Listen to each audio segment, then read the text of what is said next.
Praise the lord అందరికీ. తండ్రి కుమార పరిశుద్ధ ఆత్మ యొక్క మహిమగల నామంలో మీ అందరికీ నా హృదయపూర్వకమైన వందనాలండి. వాక్యంలోనికి వెళ్ళినట్లయితే యెషయా ప్రవక్త రాసిన గ్రంథము 40వ అధ్యాయము 31వ వచనమండి. యెహోవా కొరకు ఎదురుచూచువారు నూతన బలం పొందుదురు, వారు పక్షిరాజు వలె రెక్కలు చాపి పైకి ఎగురుదురు, అలయక పరిగెత్తుదురు, సొమ్మసిల్లక నడిచిపోవుదురు. ఎవరండి? యెహోవా కొరకు ఎవరైతే ఎదురు చూస్తారో వాళ్ళు. ఇక్కడ ఎదురు చూడడం అంటే రెండో రాకడలే యేసే వస్తాడు, ఆయన వస్తాడు, నేను వెళ్తానని ఎదురు చూపులు కాదు, కానీ ఆయన తండ్రి చిత్తం నెరవేరుస్తూ కనిపెడుతూ ఇంకా దైవానుసారంగా ఆయన చిత్తానుసారంగా మనం జీవిస్తూ ఆయన కోసం ఎదురు చూడడం, తండ్రి చిత్తాన్ని చేస్తూ ఎదురు చూడడం. రెండు మార్గాలు ఉంటాయండి. కేవలం నేను కరెక్ట్గా ఉన్నాను, నేను అన్ని రూల్స్ పాటిస్తున్నాను, నేను ఖచ్చితంగా పర్ఫెక్ట్గా ఉన్నాను, నా నీతి నా యథార్థత నేను చూసుకుంటున్నాను, నేను నా పని నేను చేసుకుంటా పోతున్నాను, ఏసే వస్తే నేను ఎత్తబడిపోతాను అనేది ఒక మార్గం అయితే, ఇంకో మార్గం ఏంటంటే నిత్యము ప్రార్థనలతో, నిత్యము క్రియలు లేని విశ్వాసం మృతమని దేవుని వాక్యం సెలవిస్తుంది. కాబట్టి నిత్యము కూడా దేవునితో ప్రార్థిస్తూ దేవుని చిత్తం ఈ రోజు ఏం చేయాలి అని కనిపెట్టుకొని, ఈరోజు దేవుని కోసం మనం ఏం చేస్తున్నామని ఆలోచించుకొని దేవుని పని చేసుకుంటూ తండ్రి చిత్తం మన హృదయంలో మన జీవితాలలో ఏం చేయాలో ఎరిగి మనం ప్రవర్తించడం, అలా చేస్తూ ఎదురు చూడడం అనేది చాలా ప్రాముఖ్యమైనదండి. అలా ఎవరైతే తండ్రి చిత్తాన్ని నెరవేరుస్తూ అలా దేవుని కోసం ఎదురు చూస్తారో వారు పక్షిరాజు వలె పైకి ఎగురుతారంట, వాళ్ళు నూతన బలం పొందుకుంటారంట, సొమ్మసిల్లక అలయక పరిగెడతారంట. అంతే కదండి. కొన్నిసార్లు కొంతమంది దైవజనులను చూస్తే చాలా ఇన్స్పైరింగ్గా అనిపిస్తుంది. ఎందుకంటే వారు అసలు రెస్ట్లెస్గా ఉంటారు, నిత్యము దేవుని పనిలో ఆత్మతో నింపబడిన వారిగా ఉంటారు. వారు ఎక్కడికి వెళ్తారో వారికే తెలియదు, వారు ఎవరితో మాట్లాడమని వారికి ప్రేరేపణ వస్తుందో వారికే తెలియదు. ఏ హాస్పిటల్ థియేటర్లో ఏ పేషెంట్స్ ఉన్నారో ఆ పేషెంట్ ఒకవేళ ప్రార్థన చేస్తున్నారనుకోండి, ఆ పరిశుద్ధాత్మ దేవుడు వారిని ఏమీ పట్టించుకోడు. మరణ పడకల మీద ఉన్నవారు ప్రార్థించినప్పుడు ఇంకా నాకు సహాయం ఎవ్వరు లేరు, నా దగ్గరికి ఎవ్వరు రారు, నన్ను ప్రార్థించడానికి ఇంకా నాకు ఎవ్వరు లేరు అనుకొని ఉండొచ్చు అలాంటి వారు. కానీ పరిశుద్ధాత్మ దేవుడు ఎవ్వరికి అన్యాయస్తుడు కాదు. ఆయనకు మొర్ర పెట్టిన ప్రతి ఒక్కరికి ఆయన సమాధానం ఇచ్చే దేవుడు, ఆయన శక్తిమంతుడు, ఆయన జాలిగల దేవుడు, ఆయన దయామయుడు. ఆయన అప్పుడు ప్రవక్తల్ని ప్రేరేపిస్తాడు, పలానా దగ్గర పలానా నా బిడ్డ ఉంది, మీరు వెళ్ళి ప్రార్థన చేయండి అని ప్రేరేపిస్తూ ఉంటారనమాట. అప్పుడు వారు వెళ్తారు, అక్కడికి ప్రార్థన చేస్తారు, దేవుడు గొప్ప కార్యాలు చేస్తాడు, మహిమ కార్యాలు చేస్తాడు. కేవలం అది ఒక్క సందర్భమే కాదు, కానీ కొన్నిసార్లు కొన్ని కుటుంబాల్లో అలజడి, బాధ, ఇంకా ఎవ్వరికీ చెప్పుకోలేరు, ఇంకా చనిపోదామని అనుకుంటూ ఉంటారు. నేనైతే చాలా సాక్షులు ఇలా విన్నాను, అమ్మ నేను చనిపోదాం అనుకుంటున్నాను, దేవుడు నాతో మాట్లాడి నేను చనిపోదాం అనుకుంటున్నాను, అప్పుడే దైవజనులు మా ఇంటికి వచ్చి మమ్మల్ని రక్షించారు, మమ్మల్ని బలపరిచారు, దేవుడు మమ్మల్ని ఎంతగానో ప్రేమిస్తున్నాడని చెప్పి సాక్ష్యం చెప్పేవారు అనేకులు ఉంటారండి. దేవుడు అలాగా బలపరుస్తూ ఉంటాడు, మనకి శక్తినిస్తూ ఉంటాడు. పక్షిరాజు వల్ల పైకి ఎగరడానికి శ్రమలు అనే అనుభవాల ద్వారా మనల్ని బలపరుస్తుంటాడు. ఒక్కొక్క శ్రమ ద్వారా ఒక్కొక్క పాఠాన్ని నేర్పిస్తూ ఉంటాడు. మనం అనుకోలేము అసలు ఈ శ్రమ నాకెందుకు అనుమతించబడింది, ఈ శ్రమ ఇంకెవ్వరికీ రాకూడదని చెప్పి అనేక సార్లు అనుకుంటూ ఉంటాం. శ్రమ గురించి అనేకమైన వీడియోస్ ఇంత క్రితం చేశాను కదండి. అయితే వారన్నిటినీ నిలదొక్కుకొని ఉంటే పక్షిరాజు వలె ఎగిరిపోతామని దేవుని వాక్యం సెలవిస్తుంది. ఒక చిన్న కథ మీకు చెప్పాలని నేను అంతగానో ఆశపడుతున్నాను. అదేంటంటే, పక్షిరాజు కొంత సమయం వచ్చే వరకు బాగా వేటాడగలుగుతుంది, తన కంటి చూపు బాగా పనిచేస్తుంది.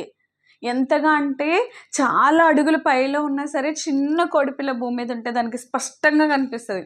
హఠాత్తున వచ్చి దాన్ని తీసుకొని వెళ్ళిపోగలగా తన గోర్లు కూడా చాలా పెద్దగా ఉంటాయి, బలమైన పంజా ఉంటుంది, దానికి ఇలా పట్టుకొని వెళ్ళిపోతూ ఉంటుంది. కుందేలు పిల్లలు కానివ్వండి, చిన్న పిల్లల్ని ఏమైనా సరే అది పట్టుకొని వెళ్ళిపోతుంది చక్కగా.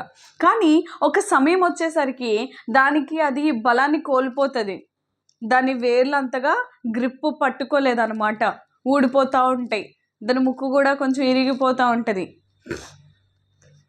తన బలాన్ని తను కోల్పోతుంది. అప్పుడు అదంట ఆ పక్షిరాజు ఏం చేస్తుందంటే తెలుసా అండి, చాలా ఎత్తైన పర్వతాల మీదకి వెళ్ళిపోతుందంట. వెళ్ళిపోయి ఏం చేస్తుందంటే తన ముక్కున అదే ఆ రాయికి ఇచ్చేసుకొని ఓడిబెరికేసుకుంటుందంట. తన వెంట్రుకలు తనే ఒక్కొక్కటిగా పీకేసుకుంటుందంట. తన గోర్లు కూడా చాలా అది రబ్ చేసేసుకుంటుంది. అప్పుడు ఏమవుతుందో తెలుసా అండి, కొన్ని రోజుల తర్వాత దానికి నూతనమైన ఫెదర్స్ వస్తాయి, నూతనమైన ముక్కు వస్తుంది, మళ్ళీ దాని పంజా స్ట్రాంగ్గా అయిపోతుంది, నూతన బలం పొందుకుంటుంది పక్షిరాజు. మళ్ళీ తన జీవితం కొన్ని సంవత్సరాల పాటు పొడిగించుకుంటుంది. ఏసే దానికి అలాంటి సృష్టిని పెట్టాడు. పక్షిరాజు వలె పైకి ఎగిరిపోతారంట. మనం కూడా దాని నుంచి ఒక పాఠం నేర్చుకోవాలి. ఏంటంటే మన జీవితాల్లో కూడా కొన్నిసార్లు ఎదగనివ్వకుండా మన రెక్కలు ఇరిగిపోయినట్లుగా అయిపోతాయి. పక్షిరాజు పంజా ఎలా అయితే పనిచేయకుండా అయిపోతుందో, మనం కూడా కొన్నిసార్లు బాగా జీవిస్తున్నామండి, సడన్గా మా జీవితంలో ఈ శ్రమ అనుమతించబడింది అనుకుంటాం. ఆ శ్రమ ద్వారా ఇంకొంత మహిమ కార్యాలు దేవుడు చేయాలనుకుంటున్నాడు, పక్షిరాజు జీవితంలో చేసినట్టు. హల్లెలూయా! దేవునికి ఎంత మహిమ, ఎంత ఘనత.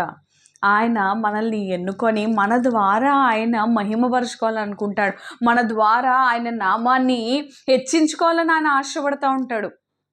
అలా పక్షిరాజు తన జీవితం మనందరికి ఒక సాక్ష్యంగా మన ముందు ఉంచబడింది. నిజమే కదండి. అది చాలా బాధ. తన ఫెదర్స్ తనే పీక్కోవడం. ఒక వెంట్రుక మనం పీక్కుంటే మనకి ఎంత నొప్పి కలుగుతుంది. ఇంకా మనం చాలా పెద్దవారు, మా వివేచన, ఆత్మ, శరీరం అన్నిటి కూరున్నాం. కానీ ఒక పక్షికి అవన్నీ లేవు. అయినప్పటికీ కూడా అది పీకేసుకుంటుందంట, దాని ముక్కుని రాసుకొని చేసేస్తుందంట. అంత శ్రమ గుండా తను వెళ్తుంది, ఆ ఫేజ్ గుండా. అప్పుడు ఆ తర్వాత కొత్త ఫెదర్స్ వస్తాయి, నూతన బలం పొందుకుంటుంది, పైకి అది ఎగిరిపోతుంది. మరలా మన జీవితంలో కూడా అదేనండి. ఎవరైతే యెహోవా కొరకు ఎదురు చూస్తారో వాళ్ళు నూతన బలం పొందుకుంటారు. వారు అలయక సొమ్మసిలక పరిగెడతారని దేవుని వాక్యం సెలవిస్తుంది.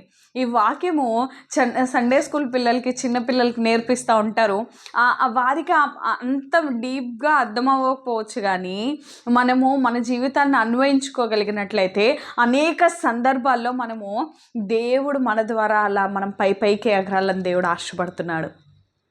ఆ శ్రమతో మీరు పరిమితం అయిపోయిందని మీరు అనుకుంటారు, ఇంకా నేను లెగలేనని అనుకుంటారు. కానీ దేవుని వాక్యం సెలవిస్తుంది, యెహోవా కొరకు మీరు ఎదురు చూస్తే మీరు నూతన బలాన్ని ఖచ్చితంగా పొందుకుంటారు. మీరు ఖచ్చితంగా పైకి ఎగరాలని దేవుడు ఆశిస్తున్నాడు మన ద్వారా. కళ్ళు మూసుకుందామా, ప్రార్థన చేద్దాం.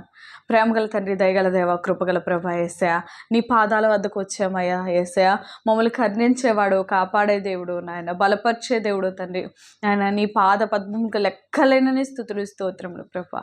యెహోవా కొరకు ఎదురుచూచేవారు నూతన బలాన్ని పక్షిరాజు వలె పైకి ఎగరడానికి, అలేక సొమ్మసిలగా పరిగెత్తడానికి మాకు కృపను ఇచ్చే నాయన. మా ఎముకలలో, మా శరీరంలో నూతనమైన శక్తిని మాకు దయచే. ప్రతి కణము నూతన పరచబడ్డానికి సహాయం చేయి. నీ మహిమతో నాయన మమ్మల్ని నింపండి. అంత్యకాలంలో మీ మీద నీ ఆత్మను కుమ్మరించదని వాగ్దానం చేసిన దేవుడు ప్రభా నాయన. వాగ్దాన పుత్రులుగా మమ్మల్ని మార్చినందుకు మీకు స్తోత్రములు. అలేక నాయన సొమ్మసిల్లగా పరిగెత్తాలంటే నాయన మా శక్తి సరిపోదు ప్రభా నాయన. నీ ఆత్మశక్తిని మాకు దయచేయండి, క్రీస్తు శక్తిని మాకు దయచేయండి, మీ శక్తిని మాకు దయచేయండి. మీరే మమ్మల్ని బలపరిచి మా తోడుని నడిపించము. త్వరగా రానైనా నజరేయుడైన క్రీస్తు నామములో ప్రార్థించి బ్రతిమలు వేడుకొంచున్నాం తండ్రి, ఆమేన్. యేసు రక్తమే జయం, సిలువ రక్తమే జయం. యేసు నామం సంపూర్ణ విజయం, అపవాది గణంత నాశనం కలుగును గాక. ఆమేన్. యేసు రక్తమే జయం, సిలువ రక్తమే జయం. యేసు నామం సంపూర్ణ విజయం, అపవాది గణంత నాశనం కలుగును గాక. ఆమేన్. హల్లెలూయా, హల్లెలూయా, హల్లెలూయా. మిమ్మల్ని మీ కుటుంబాలు దేవుడు బహుగా దీవించును గాక. ఆమేన్.